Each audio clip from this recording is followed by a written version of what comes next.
আসসালামু আলাইকুম বন্ধুরা, ছাদ বাগান নতুন একটি পর্বে আপনাদের স্বাগতম। আমার যে হাফ ড্রামটা দেখেছেন নতুন গাছ লাগিয়েছি, তো সেহেতু আমার 4-5টা খালি। তো শীতকালীন এখন বিভিন্ন ধরনের সবজি লাগানো যায়, বাট খুব সহজে পাওয়া গেল ধনিয়া শর্টকাটের মধ্যে উঠে এবং শর্টকাটের মধ্যে শেষ হয়ে যায়। তো সেজন্য আমি এখন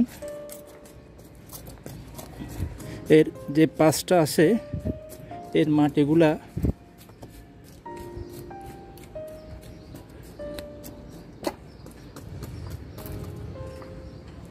খুঁড়ে নিচ্ছি। দেখুন 2 মিনিটের মধ্যে মোটামুটি রেডি হয়ে গেছে। এখানে আপনারা ইচ্ছা করলে মূলা, ফুলকপি, গাজর, ধনিয়া যা মন চায় তাই করতে পারেন।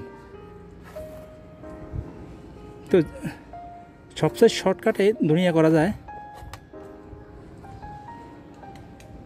আমি ধনিয়া লাগাবো এবং চেষ্টা করবো মাঝে মধ্যে 2-1টা মূলা লাগানোর জন্য। এই দেখেন আমি ধনিয়া রেডি করে রাখছি। শুধু রেডি বলতে কি, ধনিয়াগুলো আমি গতকালকে ভিজেছি, আজকে সকাল পর্যন্ত প্রায় 12 ঘন্টা হয়ে গেছে। এখন শুধু কাজ হলে এখানে ছিটিয়ে দেওয়া।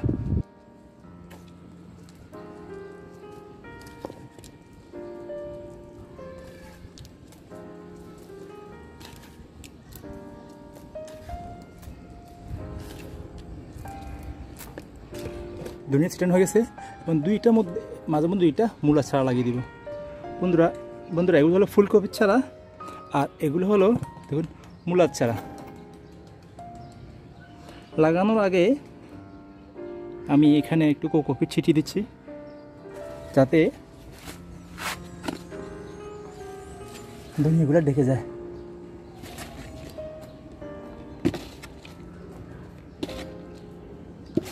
আপনারা যারা কোকোপিট থাকবে না, এরা হাত দিয়ে জাস্ট মাটিগুলা দিয়ে হালকা ঢেকে দিবেন।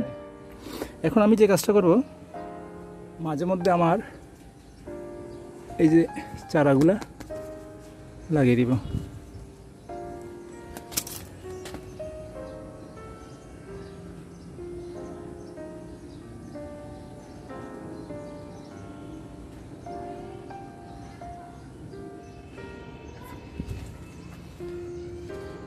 এটা লাগালাম পাতাকপি। বন্ধুরা ধনিয়ার পাশাপাশি মূলার চারা এবং ফুলকপির চারা লাগিয়ে দিলাম। ইনশাল্লাহ যখন এই মূলা এবং ফুলকপি এবং ধনিয়া একসাথে বড় হবে, এই সাথী ফসলগুলো আমি আপনাদেরকে আবার পুনরায় আপডেট দেখাবো। বন্ধুরা আমি যে আমার টবে সাথী ফসল হিসাবে মূলা, ধনিয়া পাতা এবং পাতাকপি লাগিয়েছিলাম, এগুলো আজকে 1 সপ্তাহ পরে আমি আপডেট দেখাচ্ছি। দেখেন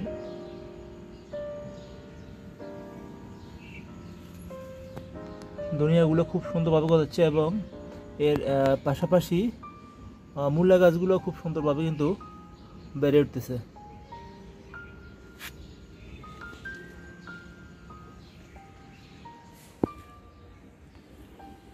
বন্ধুরা আজকে প্রায় 20 থেকে 22 দিন পর আমি যে ধনিয়া, পাতাকপি, মূলা লাগিয়েছিলাম, এর মধ্যে ধনিয়াগুলা মোটামুটি খাওয়ার উপযোগী হয়ে গেছে।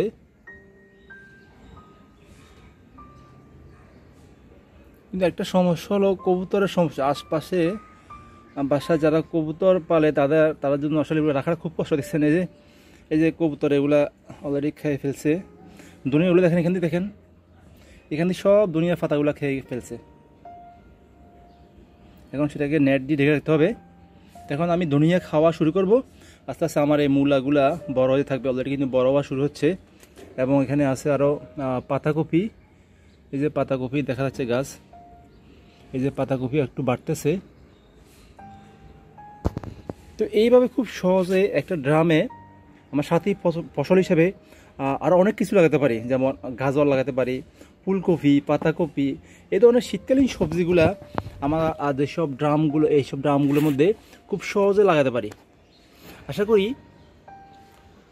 আপনারাও এই বাড়তি যে পাওনাটা, এই যে আমার বড় গাছ তো আছে, এটার ফলন তো পাবো, কিন্তু সাথে সাথে এর যে বাড়তি যে পাওনাটা এক্সট্রা যে এর থেকে বেশি, বাজারটা গ্রামে কম, এটার মধ্যে হলো বেশিটা দেশি ধনিয়া, বাজারটা হলো হাইব্রিড ধনিয়া। এই জন্য আমরা সবসময় দেশি ধনিয়া লাগাবো, তাহলে এদের গ্রানটা বেশি পাবো। আশা করি আপনারাও এই ছোটো কাজটুকু আমার মনে হয় সবাই করেন। তারপরে একটু দেখাচ্ছি, একসাথে আমি 3টা সবজি চাষ করলাম।